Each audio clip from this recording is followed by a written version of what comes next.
What's the best way to lose fat? Is it resistance training? Is it cardio? Is it a hybrid of both? Well, in this video, we're going to be answering that very question by looking at a study that was published this year, looking at all three modalities and how they affected fat loss. Welcome to the channel. My name is Ryan. I'm an ex-NFL player, online coach, and natural bodybuilder. And this channel is all about finding the most efficient way to help you lose fat and build muscle. So the study I'm referring to was published this year in the Journal of International Society of Sports and Nutrition.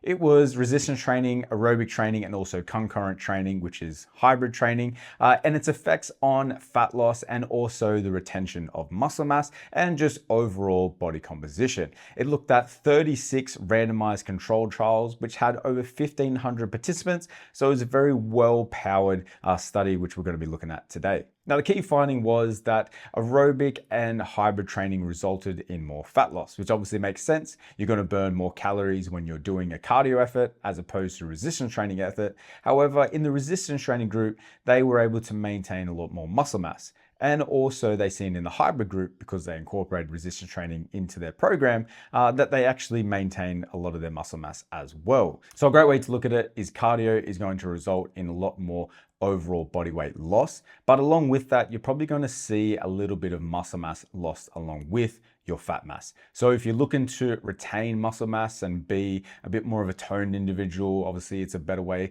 to be healthy as well. We want to make sure they have muscle mass to be healthy. Then you definitely want to be incorporating some type of resistance training into your week, as you can see with the hybrid and resistance training groups, having more muscle preservation throughout the studies. Another cool thing about this study was that they matched workload. So they looked at studies that had 3, say 30-minute sessions of cardio and 3 30-minute sessions of resistance training. And then they had the hybrid in there as well, which had a mix of both. And they seen that there was actually not too much of a difference when it came to fat loss. Although resistance training and hybrid training had a greater degree of muscle preservation, they didn't actually see too much of a difference when it came to loss of overall fat mass. So this kind of suggests that total energy expenditure is going to be the key factor into whether someone loses fat mass. So making sure that we're actually getting ourselves into a calorie deficit, whether that be through moving or whether that be through calorie deficit from dietary restriction. We just want to make sure that we're creating some type of calorie deficit, which is ultimately going to lead to some type of fat loss. Now, there's definitely a few limitations to this meta-analysis, and one of the big ones was not all studies were controlled for calorie intake. A lot of them were just given nutritional guidance as to what they should do during the study period, but a lot of them didn't really track how much calories they ate on a day-to-day basis. Only one actually put their participants in a calorie deficit. So this is something that you probably need to take into account if you are doing a calorie deficit alongside with, say, aerobic training as well. We know that in a calorie deficit, it is higher likelihood that you will lose muscle mass along the way. So if you're someone who is purely just doing aerobic training and also is in a calorie deficit, the likelihood of you losing muscle mass is going to be a lot higher than someone who is, say, at maintenance and doing aerobic training just on their own. So this is something that you need to take into account, that if you're trying to lose fat fast and you're putting yourself in a calorie deficit through your dietary restrictions, then you definitely want to make sure that you're incorporating some type of resistance training to make sure that you at least maintain muscle mass through your fat loss journey. And another limitation was body composition assessments varied. Now, this isn't a massive one. This kind of happens along all meta-analysis. Not all studies are going to use the exact same thing, but something to take into account nonetheless, that some of the results may be a little bit inaccurate, but I feel like it is well powered, being 36 studies and 1,500 individuals, and they definitely seen a trend of what they were trying to look for. And another one was only 3 studies were done on trained individuals. And even when I say trained individuals, I wouldn't say they were very experienced when it came to lifting. So if you're someone who is quite an experienced lifter, then this study is something that may not necessarily apply to you very accurately. It's something that we can take away the trend from. We can definitely look at, hey, resistance training, results in maintenance of more muscle mass. And then if you're doing aerobic training, you're probably going to lose muscle mass. That's obviously a no-brainer. But if you're someone who is well experienced, then you probably need to pay a little bit more attention to your program design, which is something that we'll talk about in a little bit. So as I spoke about before, results may vary for someone who's more experienced and also who is putting themselves into a calorie deficit. So what does all this mean for you? Resistance training is probably going to be the most efficient way to be able to maintain muscle mass. We pretty much knew this going into it, that we need to incorporate some type of resistance training into our week to be able to maintain muscle mass, as that should be the goal when it comes to fat loss. I don't think we just want to lose body weight and just be a smaller individual and lose muscle mass along the way. We want to make sure that we're strong, we're toned, we're healthy. And to do that, we need to try and preserve muscle mass during our fat loss phase. So this is something that you probably should take away, is that resistance training should definitely be a part of your training week. And secondly, from what they've seen when they match workloads, that total energy expenditure is what actually dictates how much fat we actually lose. And I'd probably argue that the best way to put yourself into a calorie deficit is through dietary restriction. We know it's a lot easier to remove 300 calories from our diet than try and burn 300 calories through resistance training or doing some type of cardio. It's definitely going to be a lot easier to just remove 300 calories from your diet than to go and add on extra cardio, resistance training, or whatever the case may be. So that's something that you should probably take away from this if that you are looking to lose fat fast. Probably the most efficient way to do that is to put yourself in a calorie deficit through dietary restriction. However, if you're someone who is quite time poor, you have quite a sedentary job, you really find it hard to get your steps up throughout the day, then incorporating some type of cardio into your week is probably going to be a good idea. Definitely by removing calories from your diet is going to be a great way to put yourself in a calorie deficit. But if you're someone who's super sedentary, it can be quite hard to reduce your calories by that much, that we probably want to be incorporating some type of cardio into your week. I know that for myself, 2 days a week, I do a lot of work at my desk, so I'm quite sedentary. I find it hard to get my 11,000 steps, which is my target for the day. So instead of going for 2 1-hour walks in the morning and in the afternoon, what I will do is I'll actually do 2 30-minute cardio sessions where I'll jump on a stepper.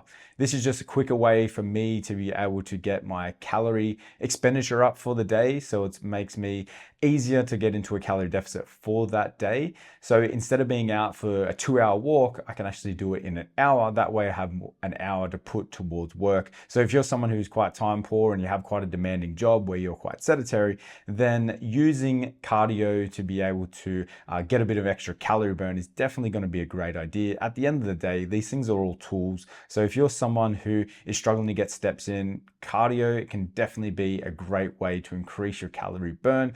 Along with that though, we need to make sure that we're still prioritizing resistance training. So it's not as if we just focus completely on aerobic efforts. We still need to have some resistance training in there, but sprinkle in some cardio to bring up our calorie burn is definitely going to be a great way for us to adhere to the calorie deficit. Now, I will say that I'm obviously biased towards a little bit more resistance training and being in a calorie deficit, being a bodybuilder, but it's something that I still incorporate myself, is making sure I get a little bit of cardio on these days where I kind of stuck at my desk. Like, I have to do these videos and I love doing these videos for you guys, and I want to spend as much time doing them. So that is a sacrifice that I make sure that I do my cardio in the morning and in the evenings to save that time and necessarily going around for steps. So definitely something that can be used. As I said, these things are all tools to be able to get the result that we're after. Another takeaway is, if you are well trained, as I said, there's not many trained individuals that were a part of these studies. So if you're someone who's very experienced at lifting, then you need to be looking at your program design. So if you're someone who is a really experienced lifter and you also like to run, we need to be looking at how much time we have to recover between, say, those running sessions and your leg sessions. We don't want the cardio that we're doing to affect our resistance training sessions, because we know if we want to maintain muscle mass through a fat loss phase, that we need to be keeping up our training performance. So we need to make sure that we're recovered heading into our training sessions so that our performance can be as high as possible, meaning we're going to maintain as much muscle mass as possible. So this is very, very important for someone who is well trained, that they need to make sure they're adequately recovered. For people who are less trained, they're not going to accumulate as much fatigue as someone who's very experienced. So that's something to take into account if you are a very experienced individual, that you need to be smart with your program design and you need to allow yourself enough time to recover before your resistance training sessions. And lastly, consistency matters. So if you're someone who enjoys adding cardio into your routine, definitely do it. One thing that we probably need to bite the bullet on is just making sure that we're getting some type of resistance training in our week. But at the end of the day, if you're not trying to be the most muscular individual like myself, I'm heading into a show, being a natural bodybuilder. I'm trying to maintain as much muscle mass as possible whilst getting as lean as possible. So I really need to make sure that my resistance training sessions are dialed in as best as possible.